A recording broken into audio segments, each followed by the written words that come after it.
जय हिंद साथियों, हमारे परिवार बिहारी क्लासेस में आपका शुभ स्वागत है। तो आज हम हिंदी का काफ़ी इम्पोर्टेंट टॉपिक सकर्मक और अकर्मक क्रिया को पढ़ेंगे। सकर्मक और अकर्मक क्रिया से सीधा एग्जाम में 4 से 5 सवाल पूछ लिए जाते हैं। इस छोटी सी वीडियो में काफ़ी आसान भाषा में शॉर्ट ट्रिक के द्वारा समझेंगे। साथियों, अगर आप यह वीडियो पूरा देख लेंगे तो विश्वास दिलाता हूं कि सकर्मक और अकर्मक क्रिया से पूछे जाने वाले सभी सवाल आप आसानी से हल कर लेंगे। तो देर न करते हुए हम जल्दी से इस छोटी सी वीडियो को शुरू करते हैं। सकर्मक और अकर्मक क्रिया को समझने से पहले क्रिया की परिभाषा को देखते हैं और उसके एग्जाम्पल को देखते हैं। उसकी परिभाषा, जिस शब्द के माध्यम से वाक्य में कार्य के होने का बोध हो उसे क्रिया कहते हैं। कहने का तात्पर्य यहाँ यह है साथियों, जिस वाक्य में जिस शब्द के द्वारा कार्य के होने या करने का बोध हो उसे हम क्रिया कहते हैं। जैसे एज फॉर एग्जाम्पल देखते हैं, राम खेलता है। इस वाक्य में राम कर्ता हो जाएगा और राम का कार्य खेलना है, तो राम खेलता है। सीता पढ़ रही है। इस वाक्य में सीता कर्ता हो जाएगी और सीता का कार्य क्या है? पढ़ना। सीता पढ़ रही है। आगे देखते हैं इसको और विस्तार ढंग से। सकर्मक एवं अकर्मक क्रिया, तो कर्म के आधार पर क्रिया को दो भेद होते हैं। एग्जाम में यह प्रश्न पूछा जाता है कि क्रिया के कितने भेद होते हैं, तो हमारा राइट आंसर हो जाएगा क्रिया के 2 भेद होते हैं। पहला है सकर्मक क्रिया और दूसरा है अकर्मक क्रिया। सकर्मक क्रिया और अकर्मक क्रिया, यह बहुत सारे वाक्य दे दिए जाते हैं और यह पहचानना रहता है कि कौन सा वाक्य सकर्मक क्रिया है और कौन सा वाक्य में अकर्मक क्रिया है। तो इसे हम बेसिक और कॉन्सेप्चुअल ढंग से समझ लेते हैं। और यहाँ देखते हैं इस शब्द में सकर्मक, तो यहाँ स उपसर्ग लगा हुआ है, तो स का शाब्दिक अर्थ होता है साथ। जिसके साथ कर्म जुड़ा हुआ हो वह वाक्य सकर्मक हो जाएगा। और आगे देखते हैं अकर्मक, यानी कि सकर्मक होता है जिसमें कर्ता, कर्म और क्रिया तीनों हो, उपस्थित हो, उसे सकर्मक क्रिया कहेंगे। और अकर्मक दूसरा देखते हैं, इस शब्द में अ उपसर्ग है और अ का शाब्दिक अर्थ होता है नहीं। जिसमें कर्म नहीं हो, जिस शब्द में कर्म नहीं होता है उसे हम अकर्मक क्रिया कहेंगे। कहने का तात्पर्य यहाँ यह है कि जिस शब्द में कर्ता और कर्म हो, कर्ता और क्रिया सिर्फ हो, उसे हम अकर्मक क्रिया कहेंगे। यहाँ पे कर्म नहीं उपस्थित होता है। आगे देखते हैं सकर्मक और अकर्मक क्रिया। इसकी परिभाषा को देख लेते हैं साथियों। सकर्मक क्रिया, जिस क्रिया का प्रभाव कर्म पर पड़ता है उसे सकर्मक क्रिया कहते हैं। कहने का तात्पर्य यहाँ यह है दोस्तों, जिस वाक्य में क्रिया का प्रभाव सीधे कर्म के ऊपर पड़ता हो उसे हम सकर्मक कहते हैं। सकर्मक यानी कि कर्म उपस्थित हो उस वाक्य में, तो वह सकर्मक क्रिया हो जाएगा। अकर्मक, जिस क्रिया का प्रभाव कर्म पर ना पड़कर कर्ता पर पड़ता हो उसे अकर्मक क्रिया कहेंगे। जिस भी वाक्य में क्रिया का प्रभाव कर्ता पे ना पड़ के डायरेक्ट कर्ता के ऊपर पड़ता है उसे हम अकर्मक क्रिया कहेंगे। अकर्मक क्रिया में कर्ता और क्रिया सिर्फ होते हैं, इसे ध्यान रखेंगे साथियों। सकर्मक क्रिया पहचानने का नियम, इसको हम ट्रिक के द्वारा बहुत आसानी से बहुत सारे वाक्यों को आसानी से बता पाएंगे कि कौन सा वाक्य सकर्मक क्रिया का है और कौन सा वाक्य अकर्मक क्रिया का है। तो ट्रिक देख लेते हैं। जब हम किसी वाक्य में क्या बोलकर प्रश्न पूछें और तब हमें उसका सही उत्तर मिल जाए तो वह शब्द सकर्मक क्रिया हो जाएगा। तो यहाँ पे एग्जाम्पल देख लेते हैं। जब हम प्रश्न में क्या बोलकर पूछेंगे तो उसका सही उत्तर मिल जाना चाहिए, तो वह सकर्मक क्रिया हो जाएगा।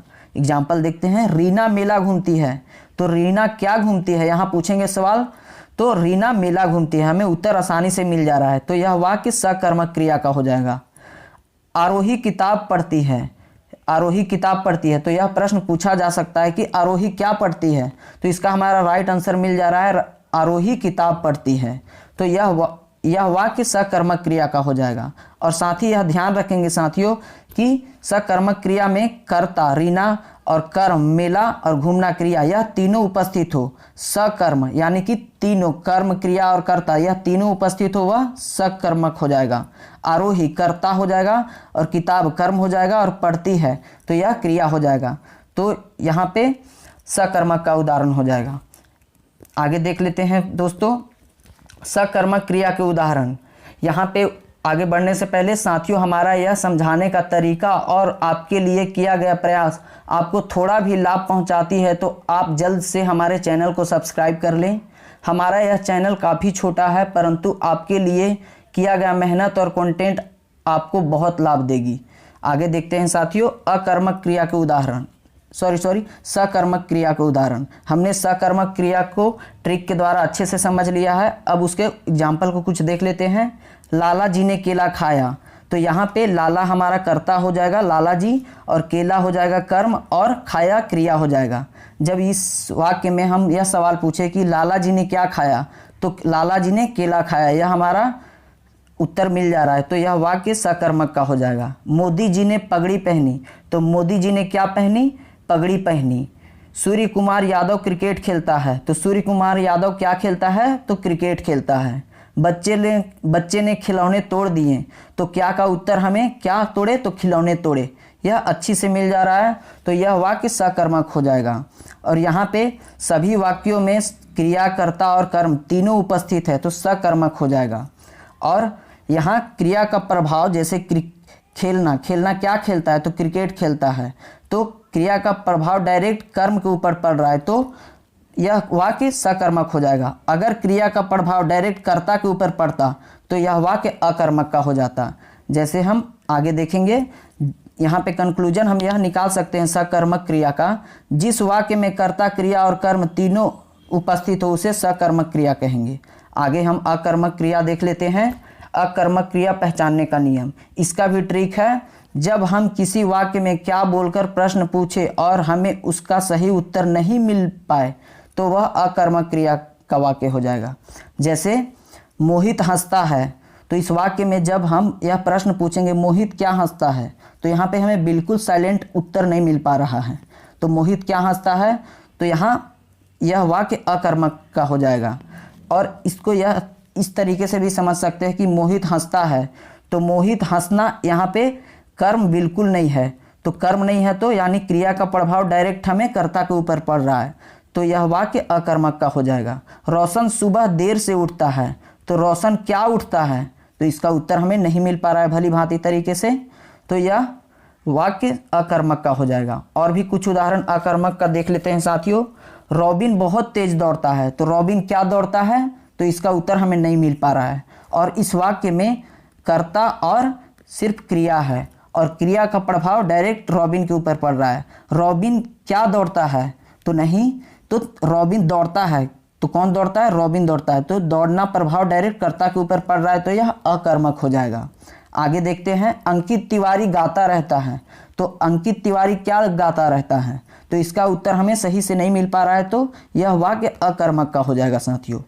जय शाह पढ़ता है, तो यहाँ पे क्रिया है और जय शाह करता है, तो यहाँ पे कर्म अनुपस्थित है, तो यह वाक्य अकर्मक का हो जाएगा साथियों।